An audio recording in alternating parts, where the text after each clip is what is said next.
Hey there, I'm Celia, a French freelance illustrator and full-time designer. I'm creating videos about my art experimentations and many things around art. Welcome in this new video!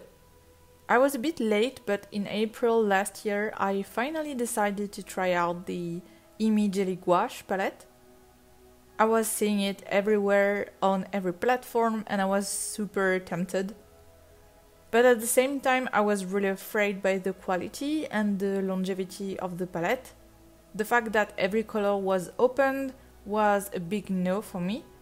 But it was also so pretty, and you feel so motivated and inspired when you can see all those colors in front of you.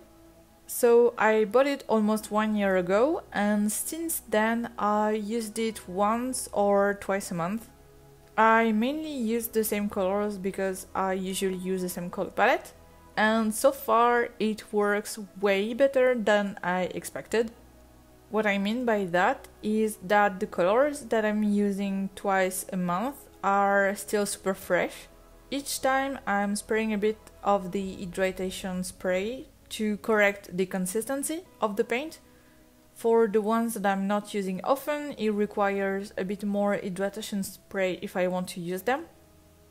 But I always manage to bring back the paint to the correct consistency without too much trouble.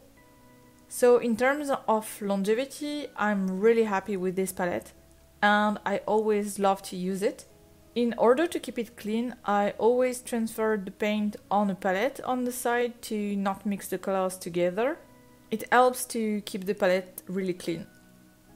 The colors are super vibrant and pretty, I really love them. The only thing I'm not 100% happy with is the opacity of the paint.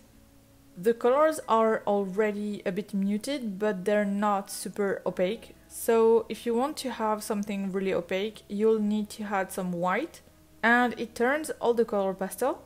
Personally, I love pastel colors, but sometimes you want to add contrast in your painting and have something a bit more vibrant. So most of the time I manage to have something quite opaque and quite contrasted, but the colors are less saturated than the Arteza or the Holbein gouache. Another pain point for me, like I said before, there is some colors that I'm using more than others. When I say more, it's like way more. And I'm pretty sure it's not possible to buy individual colors, so I'll be soon out of my favorite ones and I won't be able to refill them. Otherwise, still really great and affordable palette. If you know someone who wants to try out gouache painting, it's definitely a really great gift. And that's all I have to say for today. I'll keep you updated when I've finished all my favorite colors. Thank you so much for watching and I'll see you soon. Bye!